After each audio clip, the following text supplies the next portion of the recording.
Being a CEO was never a trajectory that I intended to be. If you had asked me when I was 14, 15, 16, what I thought I might be doing when I was 50, I might have said, I hope I'm doing science. I hope I'm doing something that has to do with chemistry or biology. When I was growing up, the world's greatest scientist was Albert Einstein, and even I didn't have the hubris to think I could be a scientist like Albert Einstein. So medicine was a path to be a medical scientist, never to be a CEO.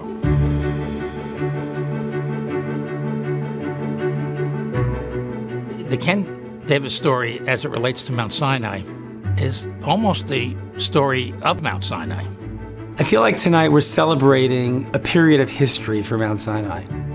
We're celebrating Ken Davis because Ken Davis single-handedly transformed Mount Sinai from a small, well-thought-of hospital and an okay medical school to the largest health system in New York City.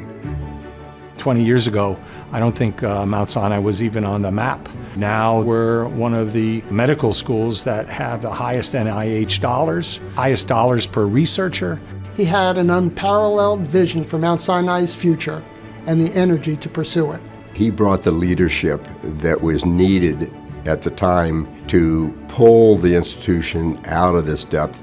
He's a leader, and he had a vision of what he wanted to do at Sinai, and people came with him. It is with great pride to say that I have worked for such an exceptional leader that has done so much for Mount Sinai. How many people can claim that their boss was also a close friend and not sway from that or be dissuaded from that, during a 16-year period? Ken's legacy is really the values of the institution. It's hard to run a healthcare business and not lose sight of the fact that there are marginalized populations that need us. Ken never lost sight of it. Everything that he does at Mount Sinai, and I think in the world, serves that mission. As I look back on it, it's been an honor of my life to be able to have served an institution as great as Mount Sinai.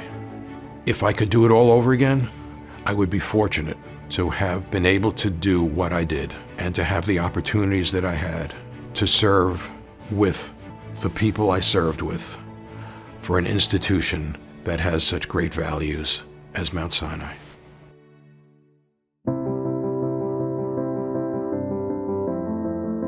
I was a very good student at Yale, and I applied to the top medical schools. And at every interview, something like this was asked. Davis, what kind of name is that? Or they'd ask, what church are you a member of? They needed to determine my religion, because in those days, there were still subtle quotas, and I was being waitlisted everywhere. And I had a friend, and he had been in the first class at Mount Sinai.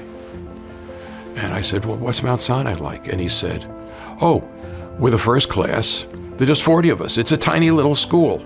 They really care about us. I said, you might apply here. So I applied. And at the end of my interviews, I was called into the dean of admissions, and he said to me, would you like to come here? You're accepted. And it was the right decision for me.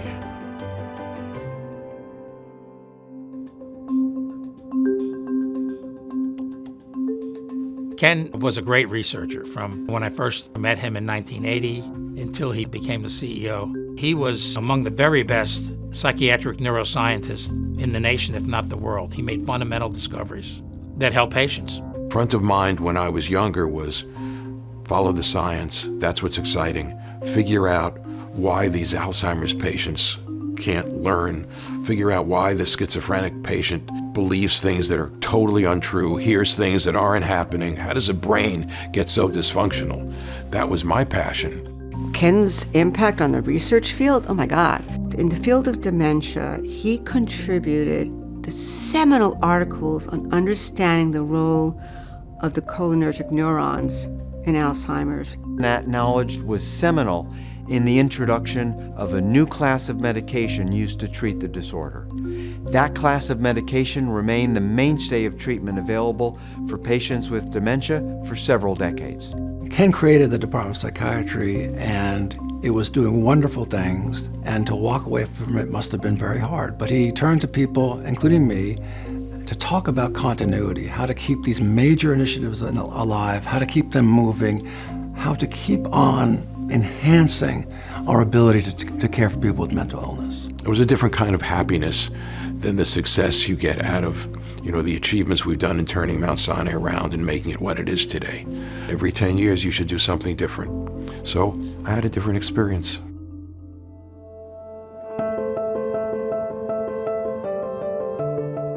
I become the dean early in January 2003, and about a month into my deanship, Peter May calls me and he says, "We're firing the CEO."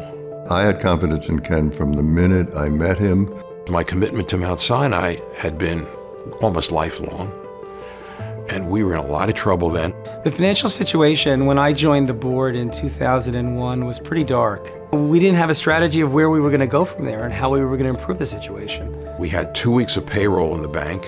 I knew that if I said no, it would be forever before they could find somebody else from outside who might want to be the CEO.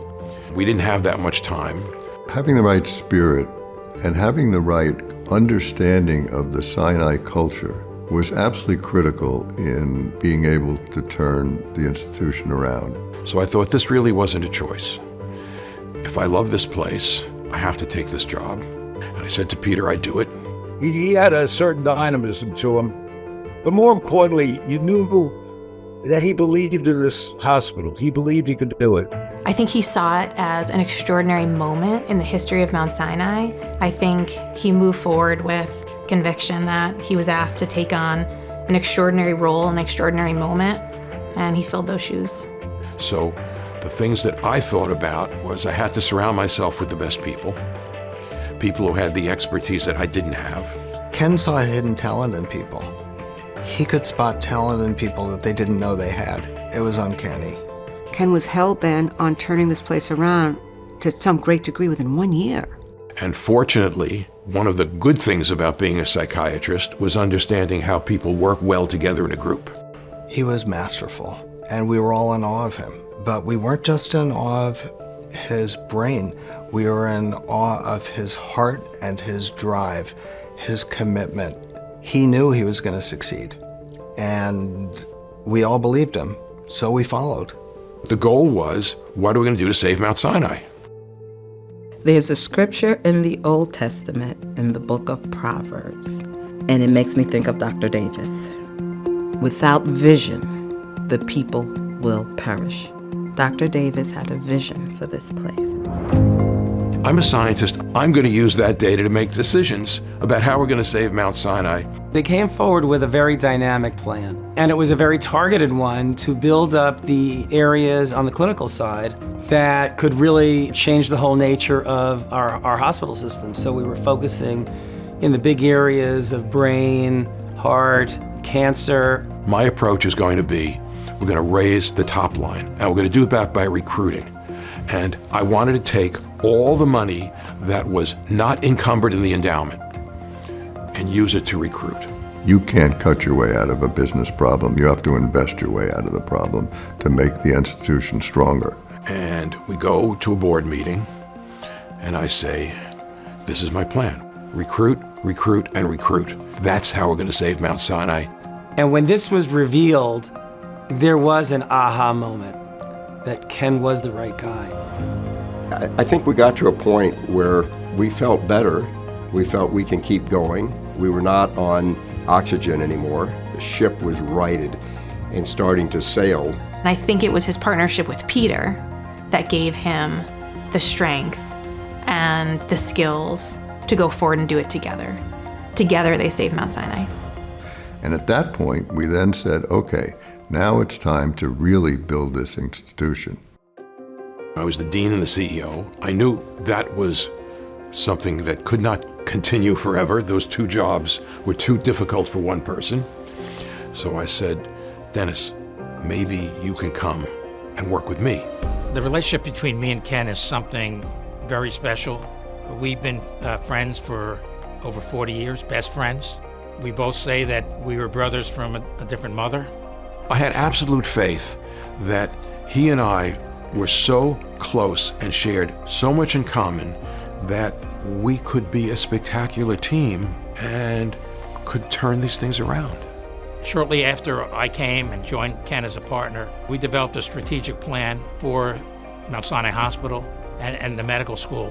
One of the first things we did was form 13 key research institutes that were interdepartmental, multidisciplinary, and fostered collaboration. And that turned out to be successful, and now we have over 20 research institutes that are breaking new ground. All of a sudden, a lot of good things were happening. We then started a very significant capital campaign with a goal of $1 billion, which had never been done before in an institution our size.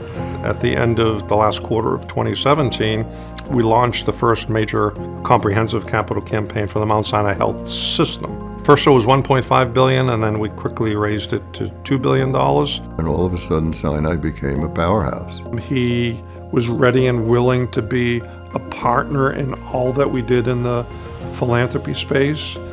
Mount Sinai was great and could be great. The sky was the limit. There were no boundaries. We could be the greatest in the world at whatever we wanted to do. There would be no limitations. We were there to make a difference.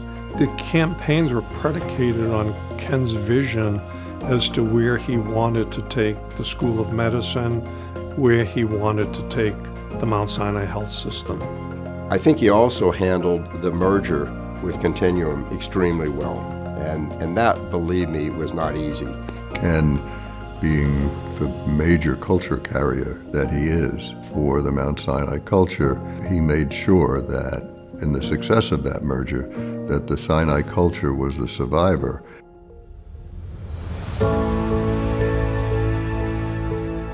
In 30 years, I hope people will look at Mount Sinai and reflect on all its discoveries and say, what an extraordinary institution this is.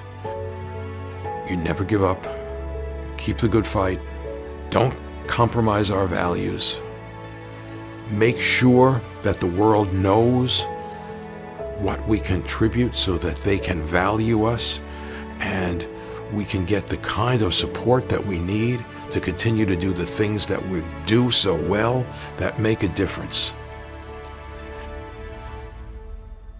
It's easy to get frustrated.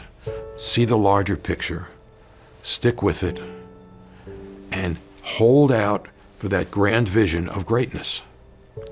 That's what we can always be. We will always make a difference.